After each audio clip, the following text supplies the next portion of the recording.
yang dinamakan Peti Kubur Batu. Peti Kubur Batu ini merupakan salah satu temuan awal di situs Taman Purba Kacipari dengan panjang 1 meter 90. Ini yang digali oleh tim survei sejarah dan Purbaka Kuningan. Ini originalnya ditemukan seperti ini, yang mana peti kubur batu ini digunakan sebagai tempat untuk penguburan penyimpanan mayat. Cara-cara penguburan penyimpanan mayat berbeda-beda tergantung tradisi kebiasaan masing-masing. Dengan ditemukannya peti kubur batu di situs Taman Purba Kacipari ini salah satu tempat untuk penguburan orang-orang atau manusia pada masa prasejarah atau praaksara, khususnya pada masa zaman batu besar megalitikum. Jenis batuannya batuan-batuan andesit berbentuk sirap itu tipis. Adapun peninggalan megalitik itu tidak mengalami pengerjaan, hanya penempatan. Adapun cara-cara manusia penguburan menyimpan, ada yang di dalam peti kubur batu yang di Kuningan ini atau Cipari ini, ada juga yang di dalam sarkofagus yang banyak ditemukan daerah Bali, itu batu yang agak panjang dilubangin. Ada juga yang di Waruga atau batu kubus.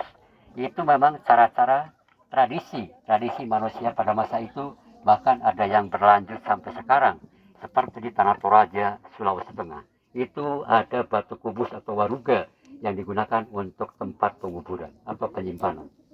Ini yang pertama yang digali oleh tim survei sejarah Purbaka Kuningan. Sementara yang sebelah barat itu yang kedua, waktu digali oleh arkeolog dari LPPN Jakarta di bawah pimpinan Teguh Asmar MA dan juga dibantu oleh mahasiswa UGM Yogyakarta.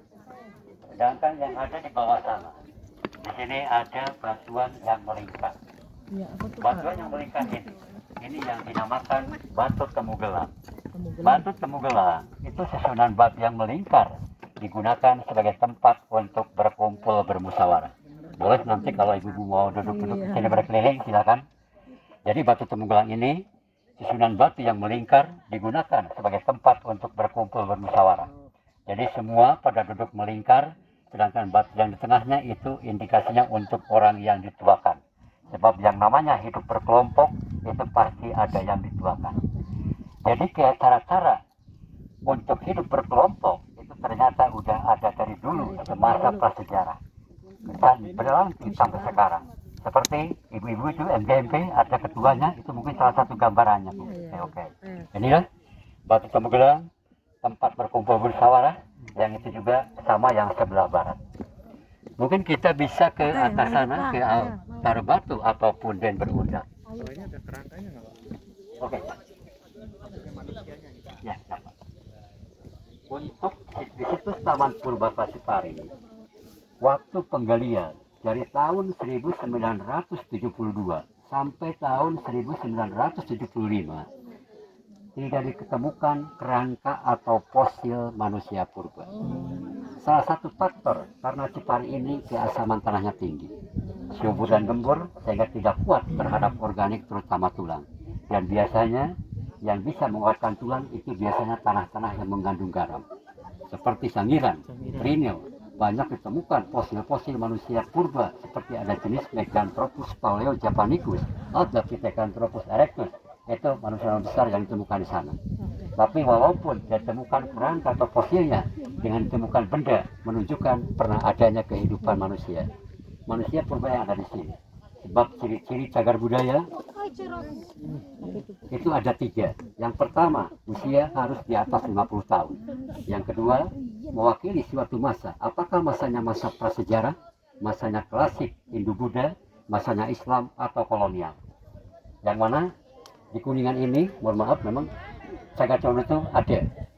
Cipari ini salah satu prasejarahnya. Ada peninggalan klasik Hindu-Buddha, ada di Desa Sagarah yang Kecamatan Dharma, itu memang ada juga. Di sana ada Arcanandi. Lalu cagar-cagar budaya Islam, itu memang kalau Cirebon banyak, Pak. Cagar misalnya seperti Kesepuhan, Kaloman kan itu. Kuningan ini ada cagar budaya Islam, itu seperti bekas-bekas petilasan pejuang-pejuang Islam. Lalu setelah masa-masa Islam baru kolonial. Salah satunya mungkin yang tadi Bapak singgahi itu gedung Peroningan Linggarjati. Itu salah satu cagar budaya kolonial dan merupakan sejarah bangsa kita antara Indonesia dengan Belanda yang pernah mengadakan diplomasi atau berunding yang bertempat di Desa Linggajati, nama perundingannya Linggarjati. Jadi ciri-ciri cagar budaya ada usia di atas 50 tahun. Yang kedua, mewakili suatu masa atau suatu gaya, apakah masanya masa prasejarah, klasik, Islam maupun kolonial. Yang ketiga, ada nilai sejarah, ilmu pengetahuan, dan kebudayaan. 3 poin itulah yang bisa diindikasikan suatu benda diindikasikan sebagai cagar budaya. Sementara untuk penentuan usia di suatu tempat yang ditemukan cagar budaya itu dengan tes uji karbon. Karbon dating itulah. Itu salah satu untuk menentukan usia di suatu tempat. Hanya waktu pengambilan karbon atau arang itu tidak boleh tersentuh dengan kulit. Kalau tersentuh dengan kulit itu bisa terkontaminasi. Jadi hasilnya kalau masuk laboratorium itu bisa mundur, bisa maju. Seharusnya 3.000 bisa aja 2.000, bisa aja 7.000, itu memang kalau udah terkontaminasi. Jadi kami garis bawahi bahwa di situs Taman Purbakasepari ini ditemukan kerangka atau fosil manusia, tapi dengan ditemukannya benda menunjukkan pernah adanya peradaban kehidupan manusia. Adapun penentuan dari jenis manusianya, tadi sudah kami sampaikan, berhubung di sini bendanya udah halus, cara hidupnya udah modern, sehingga dinamakan Homo sapien itu. Homo sapien, homo yang udah cerdas, udah maju, mungkin kemajuannya, modernnya bisa diteliti dari benda-benda yang ditemukan. Sebab benda-benda itu berbeda-beda, ada yang masih sangat kasar seperti masa Paleo dan Meso, ada juga yang sangat halus, terutama pada masa-masa prasejarah, Neolitikum, Megalitikum, dan masa Perundagian atau Perunggu. Mungkin jelas Pak? Oh, mari kita ke batu altar. Nah ini buat kesembahan air.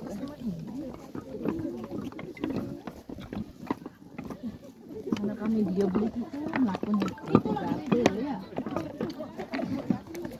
Apalagi berada di masa prasis. Tadi sampai maksimal hilang balik.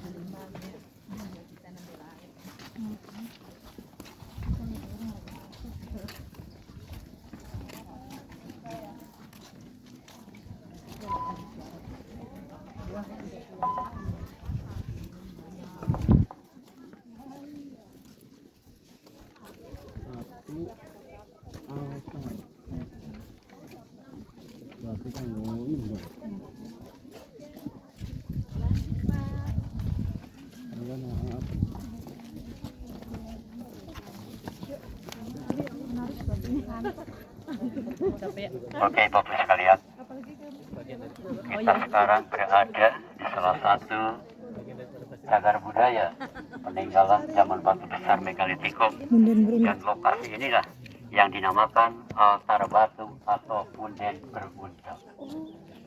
Altar batu atau punden berundang itu susunan batu yang berundak-undak atau berumpak-umpak, yang mana biasanya di atas mengandung benda-benda megalit, dan di atas sana boleh barangkali mau naik nggak apa-apa. Terkenalnya punden berundak. Iya. Batu lebar yang di atas, yang ditopang oleh batu kecil di bawahnya, ini yang dinamakan dolmen atau batu meja. Boleh Bu, barangkali mendokumentasikan ke atas, nggak apa-apa, silakan. Jangan bapaknya yang difoto. Ya, silakan. Ini kami ulang, batu lebar yang ditopang oleh batu kecil di bawahnya, ini yang dinamakan dolmen atau batu meja, digunakan sebagai tempat penyimpanan sesaji. Mungkin ada perbedaan antara dolmen dengan dolmen yang di Cipari dengan yang di buku sejarah. Kalau di buku sejarah itu kan ada tihangnya Bu, kalau di Cipari ini salah satunya. Jadi dolmen atau batu meja yang ditopang oleh kecil di bawahnya digunakan sebagai tempat penyimpanan sesaji. Lalu ini ada batu yang berlubang. Kalau yang lubangnya banyak dinamakan batu dakon. Kalau yang lubangnya satu yang di bawah sana itu dinamakan lumpang batu. Dua nama benda, dua bentuk benda, satu fungsi digunakan untuk menumbuk, meracik, dan meramu pada masa-masa itu. Jadi cara-cara hidup itu bisa diteliti dari benda, bila ditemukan benda, bisa diteliti dari fosil, bisa ditemukan fosil. Sedangkan yang di sana itu yang belum digalinya Pak, itu ke belakangnya belum digali, belum diekskavasi sampai sekarang. Jadi yang digalinya baru dari 7.000 meter persegi, baru 2.500 meter persegi yang digali. itu mengenai situs Taman Purbakala Cipari yang ada di Kelurahan Cipari, Kecamatan Cibogor, Kabupaten Kuningan. Ini asli ya batunya. Menhir, menhir itu untuk pemujaan. Gali-gali tanah ini. Ya, tidak, tidak. Oke. Ini apa? Buat ini bumbu meramu. Meramu. Siapa? Ya. Siapa? Jadi memang Meracik meramu. nyaman, semua jual nyaman sehingga Gali tidak itu nama ada anakku, iya. yang- Bu batunya, Bu. Daripada diborong dulu anak-anak ke sana.